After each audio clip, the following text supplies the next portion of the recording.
everyone, it's Dianne at Minerva. I hope you're all having a wonderful week. And what I'm going to be sharing with you today is a sew along for this girl's dress. It's a simplicity dress, pattern number 9281, and we're going to be making version A right here. What we're going to be using is this beautiful viscose chalet. It's a Minerva exclusive in Wildflower Fusion. It's a beautiful shade of lavender. And the products will be tagged below should you wish to sew along with me. Remember to wash and prepare that fabric before you begin. And when you've done that, we're going to go and have a look at our sizing, take a tape measure and measure the person that you're sewing for today. When you're sure of the perfect fit, we're going to go and cut our pattern pieces. So let's go and do that together now. So here are our pattern pieces for our dress. This is your skirt front. You're going to cut two pieces. Make a note of your markings, your circles. This is the skirt back. This one you're going to cut it on the fold. Here is the centre fold. Make a note of your notches and your circles. Here is your bodice back. You're going to cut one on the fold. Here is the fold. Note your notches and your circles. The back facing, you're going to cut one on the fold and one in interfacing. This is the pocket. You're going to cut four pieces. This is the straight grain. Note your markings. And the bodice front. This is a straight grain. Cut two pieces. Note your markings and your circles. And also this centre broken line here. Here we have our sleeve for version A. You're going to cut two pieces. This is a straight grain. Note your markings.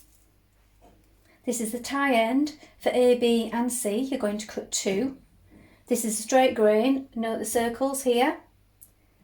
This is the front facing. You're going to cut two pieces of fabric and two pieces of interfacing.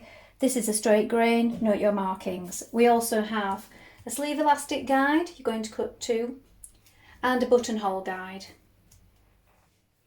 Now we're ready to begin making our dress. So first of all, you want to wind half of your thread onto your machine spool. And when you've done that, we're going to check that our machine needle is sharp. So I'm using a number 70.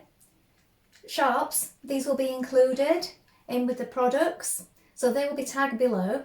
Make sure that you've got the correct needle in before we begin. Then when you've done that, we're going to take our back piece and our front piece and we're going to do a line of stay stitching around the neckline. So that's 1.3 centimetres away from the raw edge. So let's do that straight away.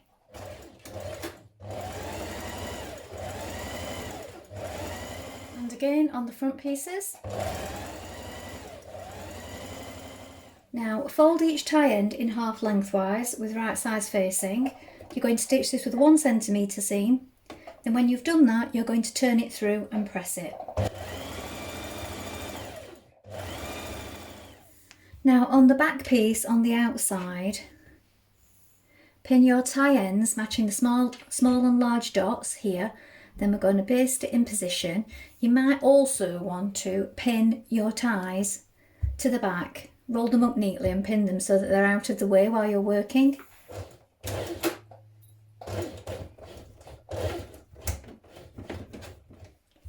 Now place your front pieces on your back piece and pin together at the shoulders.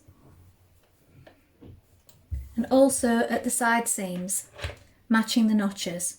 We're then going to stitch these seams in place with a 1.5 centimetre seam allowance.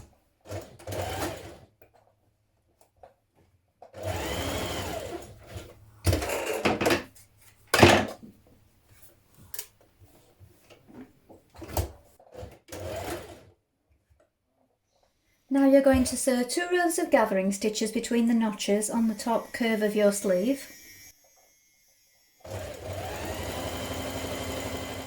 Matching your underarm notches, you're going to sew your underarm seam with a 1.5 centimetre seam allowance.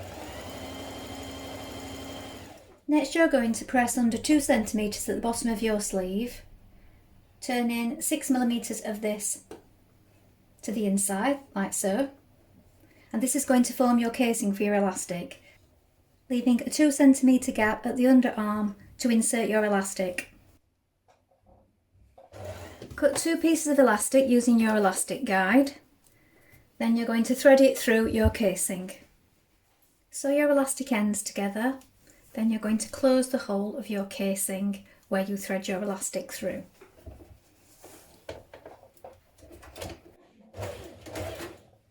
Now we're going to add in our sleeves. So turn your garment the wrong way around and your sleeves the right way around. You're going to feed that in through the armhole. We're going to line up the underarm seam first of all, here. Then you're going to match your notches. Now you want to make sure that you have the right sleeve. So you should have 2 notches here and 2 notches here. If you don't, you have the wrong sleeve, so pick up the other one. And at the other side, you have the one. Then you're going to match this central point here with the shoulder seam. So open up your shoulder seam, or you may have just overlocked both sides together. Press it towards the back if so. Now you can pull on your gathering stitches and have the fullness towards the top of the sleeve here. Pin it the rest of the way around and stitch it in place.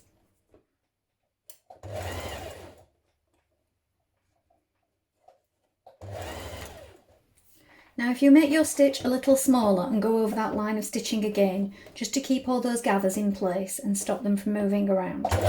Now you're going to apply your pockets to your front skirt panels and your back skirt panels. So here we have our pockets. And you're going to apply them right sides facing like this. So you're matching the notch and these markings at the side. So here we have our notch. Pin it in position. Do the same on the other side and also the same on the back panels. We're now going to stitch down this side in the seam allowance to here and back tack. Stitch inside the seam line down the side here where your pocket meets the edge. And you're going to stop just before you're marking here and back tack. Do the same on all your pockets. Now understitch your pocket, so press the seam out towards the pocket with your fingers and you're going to stitch a couple of millimetres in this seam that you've just sewn onto towards the pocket. Now that will stop it from rolling outwards. Now place your back piece and your front pieces right sides facing with your pocket facing outwards like this. You're going to pin it in place. Now we're going to stitch down to this first marking at the top here, back tack. Skip over this part here because this is your pocket opening. Then you're going to back tack here at the bottom of the pocket and stitch down this side seam of your dress. When you've done that, you can sew around your pocket and then edge finish it.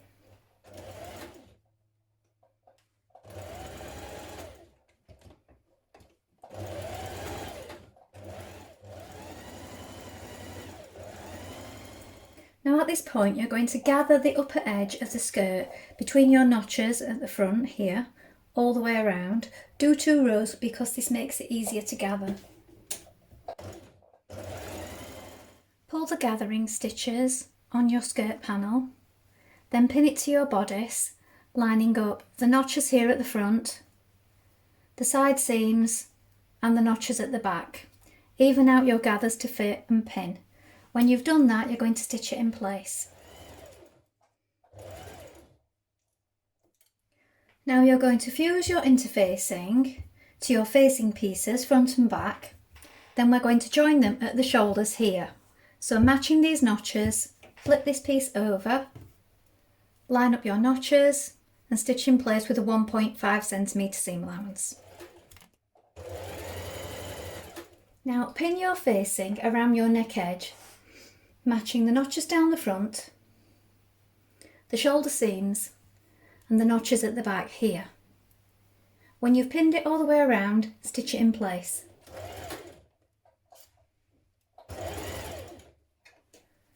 Now at the bottom you can square it off like this and trim the excess away so that when you turn it through, that's all hidden, the raw edges there and the facing. Also check your hem length at this point that it's right for you. Now I'm going to do a double fold hem at the bottom like this. Now on the outside of your dress you're going to top stitch 6 millimeters away from the edge.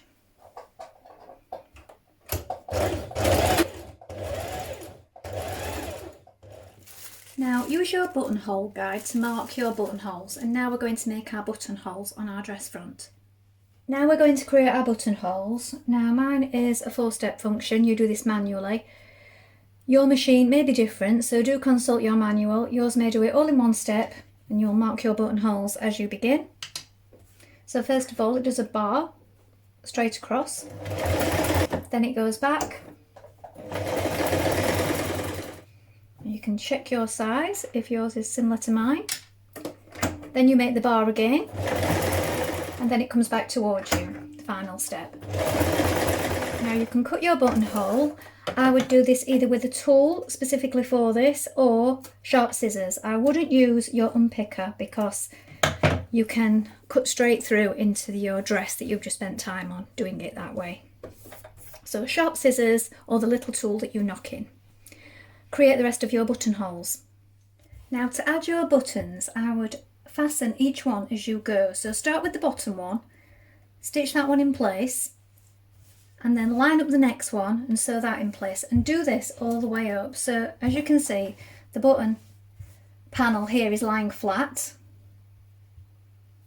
Mark the placement with the buttonhole, stitch this button on, and then when you've done that, fasten it up and move on to the next one, rather than trying to mark them all at once. This way it will make sure that it all lays flat. So here is the finished dress. Well, I hope you've enjoyed sewing along with me today. I think this is a really fun pattern, and you also get the option to make the top, the trousers and the other dress variation. Have you made this pattern before? Please let us know in the comments below, along with any photographs. We always love to see what you've been making. And remember to take a look at the Minerva Craft Club to get 10% off all your orders for a whole year. Well, that's all from me for today, but I hope to be back soon with another sew along for you. If you like what I'm wearing today, I will also tag these products in the description. That's all for now. Thank you so much for watching. Bye.